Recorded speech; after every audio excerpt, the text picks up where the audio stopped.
What is the Matrix? Control.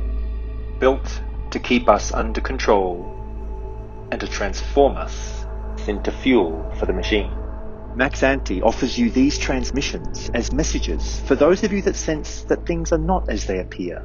In a worldwide culture under systematic, mechanized, hypnotic obedience, which right now is seeking to take even more control of you and everyone else. We respond by uncovering hidden truths, hacking through the systems, implementing new ways of freedom, and tuning more into joy. If this resonates, you'll feel it inside and know that these messages are for you. If anything doesn't resonate at this time, don't try to make it fit, just let it go. And keep in mind, everything here is paradoxical, not to be taken as literal advice, nor to be taken too seriously, because after all, this is your tour on Earth.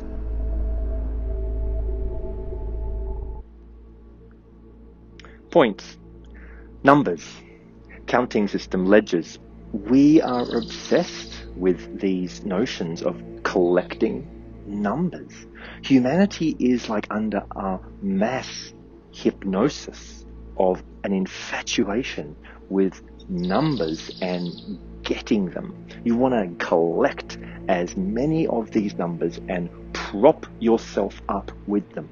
You see, we've been taught from the earliest point that it's about making the grade. You see, you want to pass the grade, pass the test with a bigger number. That's how it always was when you were a kid. Get you transfixed by these imaginary points that you're collecting. So there you are at school, collecting the numbers, and you have to keep on, because, if you want to stay with your little group, your little buddies, you have to pass the grade. Otherwise, you're going to lose them. And you're going to lose your social status of being with them and in the school. And as you get older, every step of the way, you have to keep up with everybody else and their grades, because now you actually believe that the grades and the numbers are real, and you think there's something to them. And so you have to keep up with everybody else, and the stress of making it, whatever that means. Like, what are you making it for? What does that even mean? Well, it means you're going to get some bigger numbers, because then they're going to shift you as part of the organizational structures. They're going to shift you from the organization of educational point counting over into financial point counting. So, it's not like everybody inside the schooling system or the university system. It's not like you can barter your points. You can't, what can you even do with them? You collect these numbers and you can't actually share them around and spread them around. They're just, fictitious for you to hang on to and believe something. You're going to get to stick a little plaque on your wall and say, hey, I got those numbers there. Look at me. And you'll maybe even get like a little hat and you get to go on a stage and everybody's going to applaud, like, hey, and then maybe you're even going to write a book or make a movie and you're going to get those 5-star ratings. You see, once again, you're looking for the numbers, or how much did it make at the box office. Now you're in the financial system, and now it's about passing the grade there. And how do you do that? Well, you got to get $1 million. It's $10 million, or however much it is these days. You have to get this many numbers of the points. They call it dollars or pesos or yen or whatever name they want to give these new points. Now that you're out of the educational system, now you're collecting the real points. That's what they want to tell you. Now I've got the real points here, and I'm going to do something with them. Because everybody else believes in them. This medium of exchange that they've all bought into as the mechanism for sharing life itself. Because they're not going to even give you water. The thing that you completely count on, they're not going to even give that to you unless you give them these points. And so you need some fundamental things to keep your life going. You need this water, you need this shelter, you need this food for sustenance. And those are really the fundamental. They're not selling air to you yet, but they're busily trying to pollute the air so that eventually it'll be so polluted that in fact you'll have to pay for that as well. You see, that's how the whole mega structure here is working, to make everything of financial value that you have to actually purchase. Air is a great example. Air breathing is now the 6th leading cause of death in the world. So just by breathing, people are dying. There are whole cities in China, for example, that you have to almost have an oxygen mask just to get around. So they're hard at work at terraforming this place here. Once they've fulfilled their ambitions to make this so toxic then everybody will be completely, profoundly plugged in to the system, that they will actually need to use their points to literally just to be able to live for a day. At least now, it's not there yet. So now, you've got your points, but what is another point structure? Well, then you've got the whole spiritual point counting system that we've already talked about. Like, there are these groups out there. I was part of one of the craziest ones, the whole Goenka cult, where they taught you about these two groups of point counting, where you've got your sankaras, which are like the bad points over here that you've got to get rid of, which is very similar to like other groups, like the Catholic cult, where they tell you about sins, so, you've got your sins over here, and they're a bit like sort of sankaras, or see, all the different cults, they have to have a different name for these points, that you've got. And so you need to get rid of, your sins, you need to get rid of your sankaras, and different, in the Scientology cult, they've got their thetas, these alien organisms that, get attached to your psyche, that came out of the volcanoes when they did the B-52 bombing at the start of the universe. I kid you not. That is how simply fucked up crazy some of these groups are. That one came out from like a science fiction writer like L. Ron Hubbard. He just was able to invent all of this back in the 50s, and now you've got millions, like literally millions and millions of people believing a sci-fi writer, and they're using their points, that they're the hard-earned points that they're trading their life for. You see, that's where it really comes down to. Your very life force is used in the accumulation of these points that you then spend to get some more life. So here you are, expending your energy, the very thing that keeps your biological system going, and you've made an allegiance to the machine, to the mechanized world, and you're going to trade your energy, your time. So they've even added time, they've quantified life itself into a numerical system. And now you're going to trade this quota, this numerical system of the day itself, the hours that they've broken everything down into, for these other units. So you're trading, all of this is made up. They've made up these units that they call time for these other units that they call dollars. And at the heart of all of it is you expending your energy so that the organizational structures can keep on growing inside their culture. Maximized for growth, maintaining growth. Why do they want to do this? Why do they want to use up your energy? Why do they want you to buy into, look at all the phrases here, look at all the languaging. They want you to buy into this, so then you can trade your life, your entire life, for the units of exchange that they will then use to grow their organizational structures, to spread further, to enable their power structure over this world. That's the agenda here. Maintaining control, maintaining belief, to maximize the control structure, to grow a power base throughout the world. There's obviously a lot more to it, and we'll be getting to that in other episodes, because they've revealed to me so much more of what's going on. They being, well, yes, there's the star beings, the sky friends, who have revealed so much. But then there is actually even the other side. And the inside, I was so curious about what was going on here that I had to even go and find out from them. Why on earth are you wanting everybody to buy into the points, to exchange their life force, their energy, for your game of power? And this is deadly serious, because yes, people's lives, everybody's lives are on the line here. People don't believe any of this. They think it's real. They think that the world structure that they've had spun to them is a reality that they have to align to, because they don't know what else to do. They got no idea. What else am I going to even do here? I better, get married and have a kid and get a mortgage. So I'm completely locked down.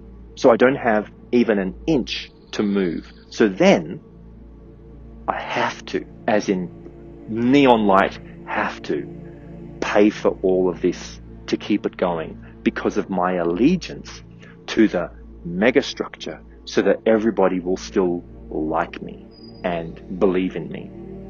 And so I better keep getting all those likes, all those other points now, the points that don't even have any value, just that social structure value. And however, they are hard at work at taking the Facebook-like system, which you are all bought into, to collect as many likes and views on our YouTube videos, on our Instagram posts, on our Facebook shares, all of this stuff. But now they've figured it out inside China, and they're testing it out in Australia with their social credit scoring system. I mean, you might think that this is like some episode from Black Mirror, and that show obviously is revealing a lot of what's going on here. But where they showed you how the collecting of the points for your social interactions eventually plays into the whole financial game, where eventually your entire life is so backed into the corner that your every move is monitored on the CCTV cameras that you can't even afford to make a wrong step. Because if you make the wrong step, as one of my friends did when he was in China, there he was crossing the road as doing some jaywalking, and the CCTV cameras that are everywhere in China picked up on his movements, and he was, by the time he'd crossed a few blocks, he was already fined, $20, because it's connected to his WeChat. China's been very smart. They've actually pulled all the data and their app into one system here that they call the WeChat app, which you have to use to do all your banking and all your shopping. And if you don't think this is coming to a city near you, a nation near you, a mega structure near you, then think again. That's why they're testing all this stuff out. So they've now collected through the CCTV cameras the movements, and now they've fined you. They've taken some of your life force from those little points, those little $20, because that's what it is. It's your life force that you've spent your time collecting that money. That's what they call it. And now they've taken it off you because you'd made a wrong move. You literally made a wrong move. And now they've shamed you on the walls, because they've got the cameras beaming your face, projecting it up on the wall, shaming you for doing the jaywalking and for losing out on some points. You have to have the right friends, go to the right school, go to the right shops, buy the right items, do the right sort of job. And then you're going to be following the right line. You'll stay on the right line. And your whole life will be checked out, investigated, monitored, so that you maintain the organizational structure of what's going on here. Because that will be, or is, the priority. You would be nothing more than a piece of the machine. Your entire life that you think is yours, they told you that it was for you, but actually it was for nothing more than maintaining the organizational structure of what was going on here, of what was being built here. What actually is being built here? There's probably a lot more to all of this than meets the eye. And so that's what we're going to be exploring as we further dissect the nature of this matrix system that we're all living in. I spoke about a couple of shows, one of them, that Black Mirror episode. That one's definitely good to go and check out. Another series I just finished watching on Netflix, it's called The Good Place. It's hilarious, these shows, how they're showing us in the media. That in this one, the whole spiritual system was further about collecting points. They were showing you that to even get into the good place, you had to get all the points. You had to collect as many points as you could here on Earth, and then that opened up the gateway for you to have the afterlife in the good place. Now, obviously, probably half the world, billions of people, if that's what there really is, believe that. And these organizational megastructures, these massive cults that they like to call religions, they have had everybody believe it. That's actually how they've grown. The way that the Catholicism system actually grew was through having people pay to eradicate their sins. Can you see how much people believe this? They believe that if they paid some money, I mean, certainly the mafia that's totally entwined with the Catholicism, they pay for their sins. You see, so like they get some, they do some work in the world, they collect some of these dollars, and then they go and they pay the organizational structure of, in this case, the Catholic Church. And they've been doing that for hundreds and hundreds and hundreds of years, like 400 or 500 years. They figured this out ages. That's how they grew to have the largest real estate empire in the whole world, from branching down from the Vatican. They were able to run everything and own it through having people believe that they had to collect these points to get into heaven and to get rid of their sins. Other organizations, like let's say like the Goenka one with their Sankaras, they have grown in exactly the same way. You see, from the idea of having to pay to do these, to get rid of these Sankaras. You see, I mean, obviously, these things, they look like they're free. Like, you know, you can just go and join the Catholic Church. You can just go and do one of these 10-day Vipassana retreats. They're all free. That's how the whole spiritual marketplace works. But no, it doesn't really work like that, because they still want the donations. They very subtly have it so that people do pay, and they're going to make you feel like you need to keep on remaining involved for the organizational structure's growth to keep on going. And as you keep on going with them, and you keep on belonging to being part of the group, then you pay more and more to absolve yourself so that you too can get into the good place. Of course, inside that is the message that this here is not really the good place, that there is something better than this, and that there's also something far worse than this. And maybe, who knows, maybe that's even true. But for sure, we're here right now, and we don't even know, because they all have a vested interest in making us believe that there is something far better than this and something far worse than this. And if you aren't aligned to the right group and paying them, then you'll be damned. But what if all of that was just a sham to keep you under tight control? Because that is the game of power that's being played here, where you are a useful energy unit. The whole thing is nothing more than an energy game to keep you spinning and being part of something that you don't even understand.